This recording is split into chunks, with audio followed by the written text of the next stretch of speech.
ಅತ್ಯಾಚಾರ ಆರೋಪಿ ಪ್ರಜ್ವಲ್ ರೇವಣ್ಣನಿಗೆ ಎಸ್ಐಟಿ ಪೊಲೀಸರು ಡ್ರಿಲ್ ಮಾಡಿದ್ರು. ಹಾಸನದ ಎಂಪಿ ನಿವಾಸದಲ್ಲೇ ಸ್ಥಳ ಮಹಜರು ಕೂಡ ಆಯಿತು. ಈ ಕುರಿತ ವರದಿ ಇಲ್ಲಿದೆ ನೋಡಿ.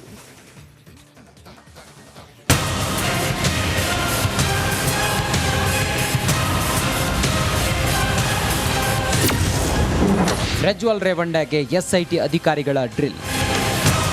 ಪ್ರಜ್ವಲ್ ರೇವಣ್ಣ ರಾಜ್ಯಾದ್ಯಂತ ಎಲ್ಲರ ಮೊಬೈಲ್ಗಳಲ್ಲಿ ಅಶ್ಲೀಲವಾಗಿ ಪ್ರಜ್ವಲಿಸಿದ್ದ, ಜನರ ಸೇವೆ ಮಾಡೋದನ್ನ ಬಿಟ್ಟು ಮಾಡಬಾರದನ್ನ ಮಾಡಿದ್ದ, ಅತ್ಯಾಚಾರ ಆರೋಪದಲ್ಲಿ ಪರಪ್ಪನ ಅಗ್ರಹಾರ ಸೇರಿರೋ ಮಾಜಿ ಸಂಸದ ಪ್ರಜ್ವಲ್ ರೇವಣ್ಣಗೆ ಸಂಕಷ್ಟ ಮುಂದುವರೆದಿದೆ. ಎಸ್ಐಟಿ ಅಧಿಕಾರಿಗಳು ಇವತ್ತು ಪ್ರಜ್ವಲ್ಗೆ ಡ್ರಿಲ್ ಮಾಡಿದ್ದಾರೆ.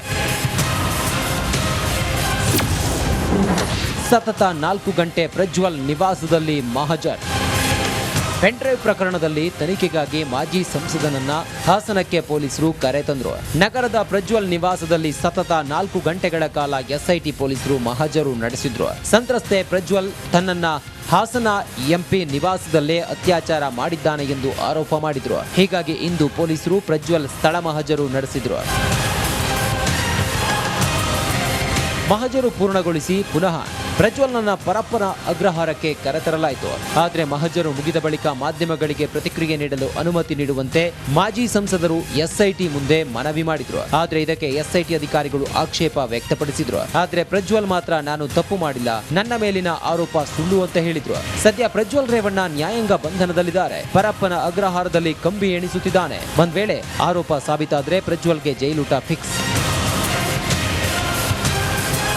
ಕ್ಯಾಮ್ರಾ ಪರ್ಸನ್ ಕಾರ್ತಿಕ್ ಜೊತೆ ಖುಷ್ವಂತ್, ರಿಪಬ್ಲಿಕ್ ಕನ್ನಡ, ಹಾಸನ.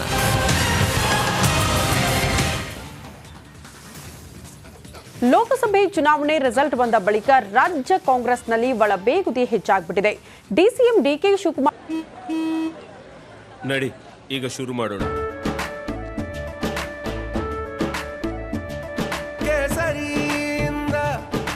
ಮನೋಲ್ಲಾಸ ಮನಸ್ಸು ಮತ್ತೇರಿ ಕುಣಿದಾಡಿದೆ ನೋಡು, ಮನಸ್ಸು ಮತ್ತೇರಿ ಕುಣಿದಾಡಿದೆ ನೋಡು. ಕ್ಷಣ ಕ್ಷಣವೂ ಆಚರಿಸಿ ಕೇಸರಿ ಹಬ್ಬ. ವಿಮಲ್ ಬಾಯಲ್ಲಿ ಹೇಳಿ ಕೇಸರಿ. ವಿರುದ್ಧ ಜಾರಕಿಹೊಳಿ ಬ್ರದರ್ಸ್ ತಿರುಗಿ ಬಿದ್ದಿದ್ದಾರೆ. ಯಾಕೆ ಅಂತೀರಾ? ಈ ಸ್ಟೋರಿ ನೋಡಿ. ಡಿಕೆಶಿ ವಿರುದ್ಧ ಜಾರಕಿಹೊಳಿ ಬ್ರದರ್ಸ್ ಸಮರ. ಡಿಸಿಎಂ ಆಪ್ತರ ವಿರುದ್ಧ ವಾಗ್ವಾದಕ್ಕಿಳಿದ ವಾಕ್ಸಮರ. ಲೋಕಸಭೆ ಚುನಾವಣೆಯಲ್ಲಿ ರಾಜ್ಯದಲ್ಲಿ ಹೆಚ್ಚು ಸೀಟ್ ಗೆದ್ದೇ ಗೆಲ್ತೀವಿ ಅಂತ ಕಾಂಗ್ರೆಸ್ ನಾಯಕರು ಲೆಕ್ಕಾಚಾರ ಹಾಕಿದ್ರು. ಆದರೆ ಅವರ ಲೆಕ್ಕಾಚಾರ ಉಲ್ಟಾ ಹೊಡೆದಿದ್ದು. ಡಿಕೆಶಿ ವಿರುದ್ಧ ಬೆಳಗಾವಿ ಬ್ರದರ್ಸ್ ಸಮರ ಸಾರಿದ್ದಾರೆ. ಡಿಸಿಎಂ ಡಿಕೆ ಶಿವಕುಮಾರ್ ಆಪ್ತರ ವಿರುದ್ಧ ಜಾರಕಿಹೊಳಿ ಬ್ರದರ್ಸ್ ನೇರ ವಾಗ್ದಾಳಿಗಿಳಿದಿದ್ದಾರೆ.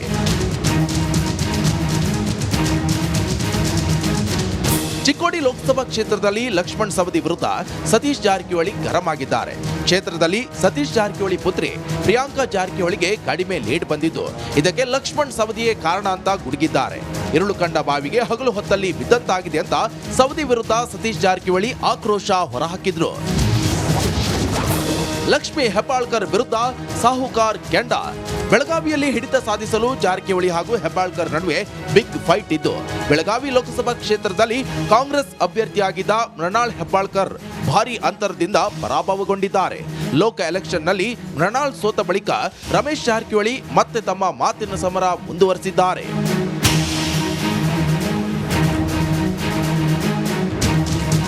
ಲೋಕಸಭಾ ಚುನಾವಣೆಯಲ್ಲಿ ಸೈಲೆಂಟ್ ಆಗಿದ್ದ ರಮೇಶ್ ಜಾರಕಿಹೊಳಿ ಲಕ್ಷ್ಮಿ ಹೆಬ್ಬಾಳ್ಕರ್ ವಿರುದ್ಧ ಮಾತಿನ ಸಮರ ಮುಂದುವರೆಸಿದ್ರು. ಹೆಬ್ಬಾಳ್ಕರ್ ಪುತ್ರ ಮೃಣಾಲ್ ಸೋಲಿನಲ್ಲಿ ಮಹತ್ವದ ಪಾತ್ರ ವಹಿಸಿದ್ದ ರಮೇಶ್ ವಿಷಕನ್ಯೆ ಅಂತ ಲಕ್ಷ್ಮಿ ಹೆಬ್ಬಾಳ್ಕರ್ ವಿರುದ್ಧ ಗುಡುಗಿದ್ರು. ಚುನಾವಣಾ ಪ್ರಚಾರ ಅಖಾಡದಲ್ಲಿ ಮಾತಿನ ಯುದ್ಧವೇ ನಡೆದಿತ್ತು. ಹೀಗಾಗಿ ಪರೋಕ್ಷವಾಗಿ ಡಿಕೆ ಶಿವಕುಮಾರ್ ಆಪ್ತರ ವಿರುದ್ಧ ಜಾರಕಿಹೊಳಿ ಬ್ರದರ್ಸ್ ವಾಗ್ಯುದ್ಧ ಮುಂದುವರೆಸಿದ್ದಾರೆ. Bureau report, Republic Kannada. Lok Sabha ಚುನಾವಣೆಯ ಬಳಿಕ ರಾಜ್ಯದಲ್ಲಿ ಈಗ 3 ಕ್ಷೇತ್ರಗಳಲ್ಲಿ ಬೈ ಎಲೆಕ್ಷನ್ ಕಾವು ಹೆಚ್ಚಾಗುತ್ತೆ. ಚುನಾವಣಾ ದಿನಾಂಕ ಘೋಷಣೆಗೂ ಮುನ್ನವೇ ಟಿಕೆಟ್ಗಾಗಿ ಪೈಪೋಟಿ ಆರಂಭಗೊಂಡಿದೆ. ಅದರಲ್ಲೂ ಶಿಗ್ಗಾವಿ ಕ್ಷೇತ್ರದ ಕಾಂಗ್ರೆಸ್ ಟಿಕೆಟ್ಗಾಗಿ ಆ 2 ಸಮುದಾಯದ ಭಾರಿ ಕಸರತ್ತು ನಡೆಸಲಾಗ್ತಾ ಇದೆಯಂತೆ. ಯಾರವರು? ಆ ಕುರಿತ ವರದಿ ಇಲ್ಲಿದೆ ನೋಡಿ. ಶಿಗ್ಗಾವಿ ಬೈ ಎಲೆಕ್ಷನ್, ಟಿಕೆಟ್ಗಾಗಿ ಪೈಪೋಟಿ. ಟಿಕೆಟ್ಗಾಗಿ 2 ಸಮುದಾಯದ ಕಸರತ್ತು. ಬಸವರಾಜ ಬೊಮ್ಮಾಯಿ ಲೋಕಸಭಾ ಚುನಾವಣೆಯಲ್ಲಿ ಭರ್ಜರಿ ಜಯ ಸಾಧಿಸಿ ಸಂಸತ್ ಪ್ರವೇಶಿಸಿದ್ದಾರೆ. ಸಂಸದರಾಗ್ತಾ ಇದ್ದಂತೆ ತಮ್ಮ ಶಾಸಕ ಸ್ಥಾನಕ್ಕೆ ರಾಜೀನಾಮೆ ಸಲ್ಲಿಸಿದ್ದಾರೆ. ಇದೀಗ ಶಿಗ್ಗಾವಿ ವಿಧಾನಸಭಾ ಕ್ಷೇತ್ರಕ್ಕೆ ಬೈ ಎಲೆಕ್ಷನ್ ನಡೆಯಲಿದೆ. ದಿನಾಂಕ ಘೋಷಣೆಗೂ ಮುನ್ನವೇ ಕಾಂಗ್ರೆಸ್ನಲ್ಲಿ ಟಿಕೆಟ್ ಪೈಪೋಟಿ ಶುರುವಾಗಿದೆ.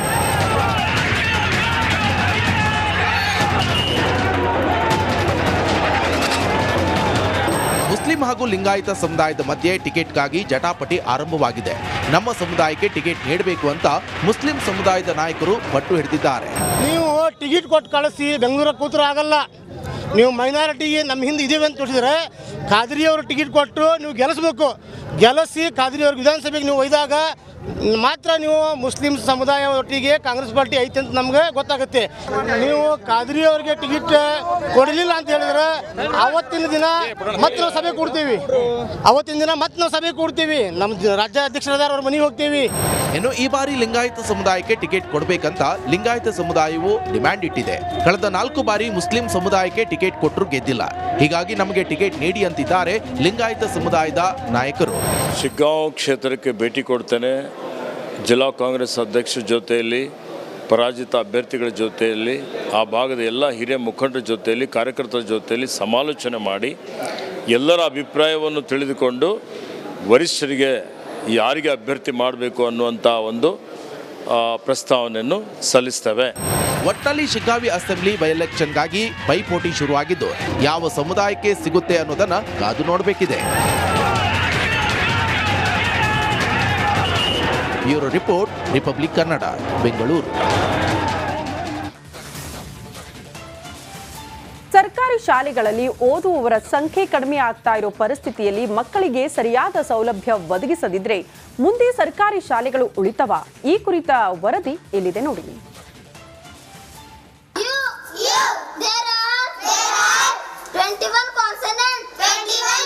ಇತ್ತೀಚೆಗೆ ಸರ್ಕಾರಿ ಶಾಲೆಗಳು ಅಳಿವಿನಂಚಿಗೆ ಸಾಗ್ತಾ ಇವೆ. ಇದರಿಂದಲೇ ಮಕ್ಕಳಿಗೆ ಉತ್ತಮ ಸೌಲಭ್ಯ ಸಿಗಲ್ಲ ಅನ್ನೋ ಆರೋಪಗಳು ಕೂಡ ಇದೆ. ಇದೇ ಕಾರಣಕ್ಕೆ ಪೋಷಕರು ಸಾಲ ಸೂಲ ಮಾಡಿ ಮಕ್ಕಳನ್ನ ಖಾಸಗಿ ಶಾಲೆಗಳಲ್ಲಿ ಓದಿಸ್ತಾ ಇದ್ದಾರೆ. ಇದಕ್ಕೆ ಉದಾಹರಣೆ ಎಂಬಂತೆ ಆ ಒಂದು ಶಾಲೆಗಳಲ್ಲಿ ಉತ್ತಮ ಸೌಲಭ್ಯವಿಲ್ಲದೆ ವಿದ್ಯಾರ್ಥಿಗಳು ಪರದಾಡ್ತಾ ಇದ್ದಾರೆ.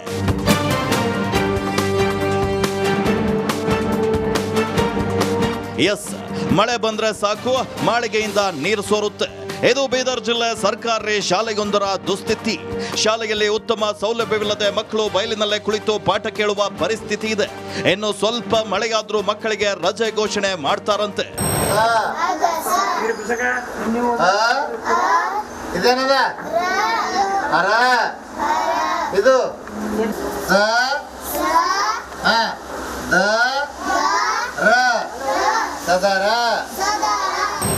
ಮಕ್ಕಳ ವಿದ್ಯಾಭ್ಯಾಸಕ್ಕೆ ಇಷ್ಟೆಲ್ಲ ತೊಂದರೆ ಆದ್ರೂ ಶಿಕ್ಷಣ ಇಲಾಖೆ ಅಧಿಕಾರಿಗಳು, ಕ್ಷೇತ್ರದ ಶಾಸಕರು ಕಣ್ಮುಚ್ಚಿ ಕುಳಿತಿದ್ದಾರೆ. ಸಮಸ್ಯೆ ಬಗ್ಗೆ ಅಧಿಕಾರಿಗಳ ಗಮನಕ್ಕೆ ತಂದ್ರೂ ಏನೂ ಪ್ರಯೋಜನವಾಗಿಲ್ಲ. ನಮ್ಮೂರಿನ ಸರ್ಕಾರಿ ಶಾಲೆ ಮಕ್ಕಳಿಗೆ ಹೊಸ ಕೊಠಡಿ ನಿರ್ಮಿಸಿಕೊಡಿ ಅಂತಿದ್ದಾರೆ ಜನರು. ಹಾಳು ಬಿದ್ದದ, ಎಲ್ಲ ಮಳೆ ಬಿದ್ದ ಎಲ್ಲ ಸೋರ್ತು ಒಳಗೆ ಮಕ್ಕಳು ಕೂಡಕ್ಕೆ ಆಗ್ತಾ ಇಲ್ಲ. ಎಲ್ಲ ನೀವು ಮಳೆ ಬಿತ್ತಂದ್ರೆ ಪೂರ ಒಳಗೆ ಸ್ಕೂಲ್ ತುಂಬ ಎಲ್ಲ ನೀರೇ ಬೀಳ್ತಾವೆ. ಅಲ್ಲಿ ಅದ ಕಡೆಯಿಂದ ಎಲ್ಲ ಸ್ಕೂಲ್ ಟೀಚರ್ಗೆ ಕೇಳಿದ್ರು ಅವರೆಲ್ಲ ಬಂದು ಹೊರಗೆ ಬ್ರಾಂಡದ ಬಂದು ಕೂಡಿಸಿ ಪಾಠ ಮಾಡ್ತಾಯಿದ್ರು.